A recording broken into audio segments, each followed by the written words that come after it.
Okay, wonderful. I have the wonderful, lovely Dee here with us today. Absolutely such an honor to have you with us. Thanks for taking the time. So the reason I brought Dee to chat with us, we met Dee last year through the school yoga program. And then we did the school yoga lesson planning. And Dee is a PT, a physiotherapist, which you call in Canada. Here they call it physical therapist in the United States. I had to look this up.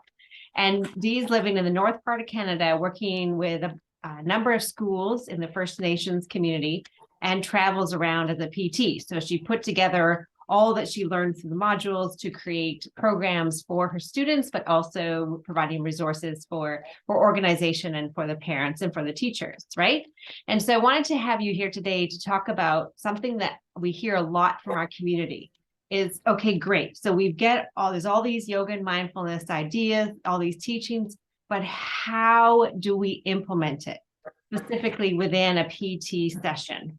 So what does this look like? So first of all, I'd love to start with you telling us a little bit more about your background and your passion, your work. Get us up to speed about the context of you. For sure. Thanks, Giselle. Yeah, so like you mentioned, I am a pediatric physiotherapist. I work within the 10 First Nation communities of Southern Treaty 3.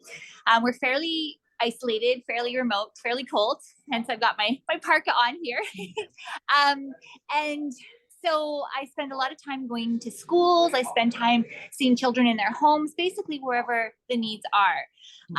And so I obviously, as a physiotherapist, focus on gross motor skills, the ability to have meaningful participation in physical activity, those types of things. And so yoga just naturally goes with that, right? Because you think about all the different poses and the breath work and all those different things. It ticks a lot of my boxes. So it's actually often one of my go-tos. What I also love about it is that you can do it with a group of children or you can do it individually, right? So it really meets a lot of my needs. And I'm also a yoga instructor. I've actually done my 500-hour yoga teacher training. And so I also teach in a studio. So it really was just able to marry those two things so well for myself. And so when you're thinking about the population of children that you're working with, what are some of the things that they're struggling with, or what are the challenges that they're having that you find in the yoga and mindfulness specifically benefits? So like I said, it ticks a lot of the boxes for the physical aspect, right? So just the strengthening, the lengthening of the muscles, being able to hold strong, but yet also move, right? Because I think that's probably one of the biggest things physically that I see with children is that they might be strong statically, but they're not able to move and flow and still have that strength and be able to have a good breath while they're doing all those things. Conversely, though, and I think this is probably something that a lot of therapists are going to echo no matter where they work, is that children have a really hard time, right? So a lot of the kids that you see because they're maybe falling behind in their motor skills are also kids that are struggling in a lot of other ways.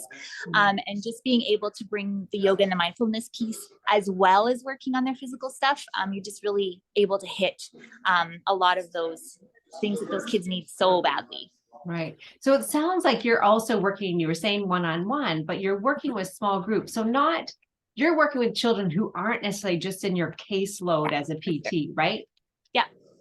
Yeah, I do a lot of classroom-based work, especially 3 of the schools that I go to are what we call federal schools. So they are schools that are located on the First Nation communities. So things are a little different there.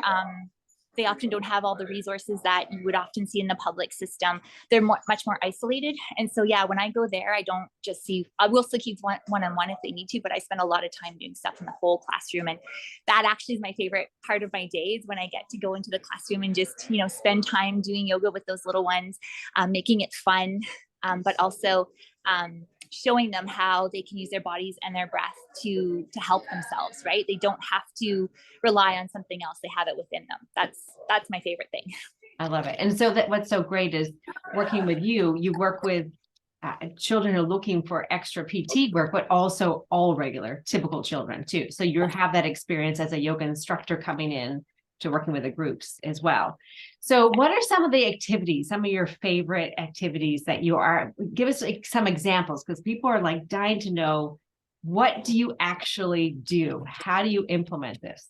Yeah. I mean, it obviously depends on the age group that you're working with. The little ones are my favorite because they are like adorable. But a lot of the things that I do is I will take a book that either I love or I know that the classroom loves, and I will actually go through it and pick yoga poses. That's probably the easiest thing to do, and it's probably the best thing to do because then you're using things that the kids already love, right? And so we sit, we go through the story, we do the poses together, and it's so easy. Actually, it is just quick and easy. You just have to grab the book and go. And actually, what I do is I put the stickers right on the pages, so then I know. Because I work in First Nations schools, we actually have also incorporated the Anishinaabe Moen or the Ojibwe words too. So then I'm helping with that as well. Yeah, I love it. So you're combining literacy and movement, right? Yeah. Language learning, movement, and reading together. I love it. So you've used books. What else do you do? What other activities do you do besides yoga through books? So I love to play games. So one of my favorite things to do is use the cards that you have. And so I'll laminate them, print them out, laminate them. And so then we play like a memory game, right? So then you put the cards out, and then when we find the match, we all do the pose together, right? Another one of my favorites is actually Jenga, and this is a good one for older kids as well. I have a giant Jenga, so it's like 3 feet tall, and so there's lots of ways you can do it, but my favorite way to do it is, again, using the cards that you have. And I hold up the card, and the other kids have to do the yoga pose while the student is getting their Jenga block out. Right. Yeah. Love it. I love it. It's so fun. And again, it's using something they already know, like a Jenga game. This is not something foreign. And then you're just making it yoga friendly, right? Yes. So it's not, Yes. it's meeting them where they're at. I think it's kind of funny when you say, oh, people are worried about how to use these tools and stuff. And I think it's because we're always thinking things have to be hard and they have to be complicated. Yes. And honestly, it really doesn't. Kids just love people being there and engaging with them and doing fun things with them. And so, you know what, grab a couple yoga poses. The cards are all there. Like, just, you can make anything into a yoga game, really. Right. Exactly. Or the games are already practicing, already doing the classroom, just make it friendly with the cards. I love it. One of the things that you shared with us too, you had a big binder of your yoga resources, right? Because one of the things that we hear too is, how do I organize all this? And you have a big binder and you have lots of different of our posters, right? So that's another way you've been using the 5 posters, for example, right? Yeah. And I think that that's really helpful because like this is why I'm here, and I'm kind of like in a kind of a strange spot to be doing interviews because we kind of fly by the seat of our pants. We're often just having to create and to go and to do things. Things don't always go as planned. I do a lot of traveling, and so I have to be able to move quickly and just be able to grab my resources and go. And that was the best thing I found was to print everything out, have it all set up. And then honestly, I can just grab that binder and I can figure anything out that I need to do with the kids. Love it.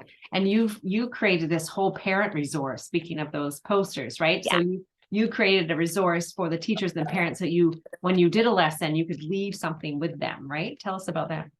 Well, and I think that's, as someone who, works with children, I always remember in my mind that they only spend maybe half an hour with me. They have a whole full other day, other places they need to go, demands that are placed on them. So they need to be able to have tools to take with them. And so that was really important to me, was to make a resource. And I did, in collaboration with you and your team, we did do up a resource that incorporated some more of the traditional values, again, Anishinaabe Moen, just so that kids could see themselves, right? They could see their culture in their resource. And I just think that that's really important too. Yeah. Speaking of which, one of the things I loved was that collaboration, talking about the 7 grandfather yoga teaching. So Dee made these cards in conjunction with the elders in her community, marrying together the yoga postures, right, with the 7 grandfather teachings. Tell us about how you went through that process of creating it.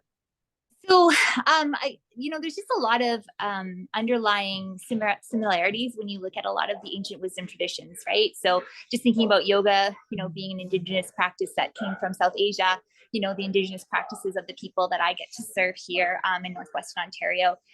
There's a lot of similarities. There's a lot of underlying commonalities just in the stories that they tell and the teachings that they share. And I just thought, what a great way to help kids learn those things is to use their body, right? That's how kids learn first, is by movement. And so why not help them learn things that are good for them, right? Yeah, I love it. And as you said, we made illustrations of children based on 2 children that you work with, right? Yeah. We created characters because it's so important for the children to see themselves represented in the visuals, right? Yeah, and that's what I always appreciate too with all of your resources is there's lots of different kids. And I think, like you said, that is so important that children see themselves. Absolutely. Excellent. Can you tell us a story about, I know you've shared over the years, right? A story about the situation with a child where, you know, it really touched your heart. You really thought the magic of yoga is here, something that you can help to inspire their moment. Yeah. Well, and you know what, there's so many, like, and I can think of tons and tons and tons, even individual ones with different kids. But my big thing is always when you walk into a couple of the JKSK classrooms in a couple of the First Nation communities, they actually have littler kids in there because they don't always have daycare.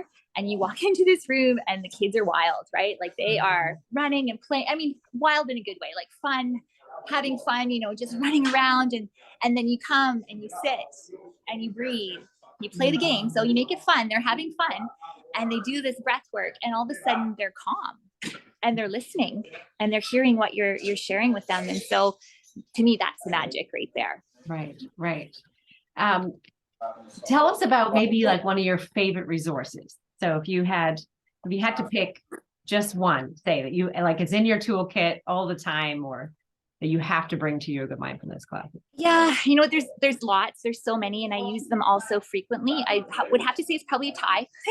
It's the 10-minute mindfulness, just because I always just grab and go the stuff from there and I mix and match. And what I love about it is that you can, A, it's tailored for the different age groups. B, you can either just use it as a lesson plan as is, or what I normally do is just grab what makes sense to me today. Oh, the kids like rainbows, we're going to do the colors that you can see. You know what I mean? Like we just, whatever I know speaks to the children. The other thing that I love is just the simple posters, the 5 poses. And I often give those to kids. I'm giving those away like candy. Like they're, they are, you know, that I give to parents, I give to kids, you know, I use them instead of treats for like Halloween and all those different things.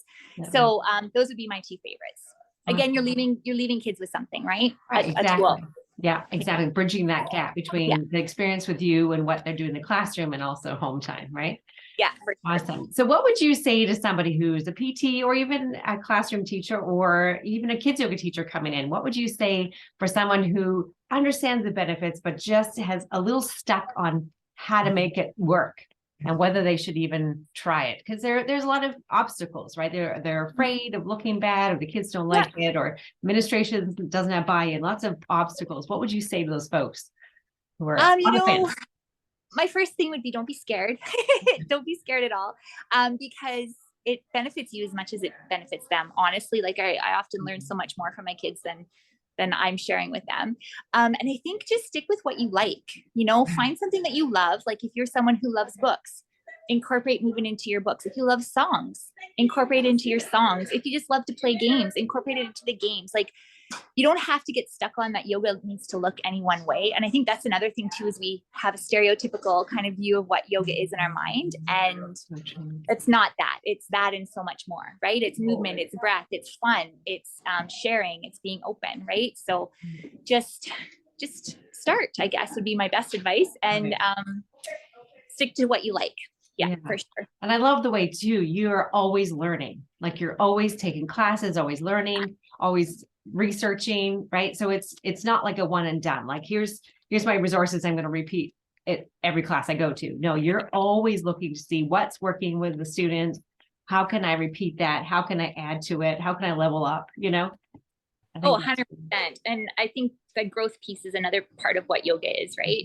Yoga is growing and learning and changing and moving along. I think you and I kind of talked a little bit about that when we were talking about resilience, right? Like resilience is one thing to bounce back, but what's more important, I think, is to evolve.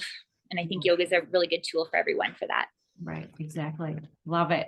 Thank you so much for your time. I so appreciate it. And I no doubt this will inspire our community to just get in there and get going. Appreciate it. Yeah. Thanks so much, Dee. Thank you. Bye.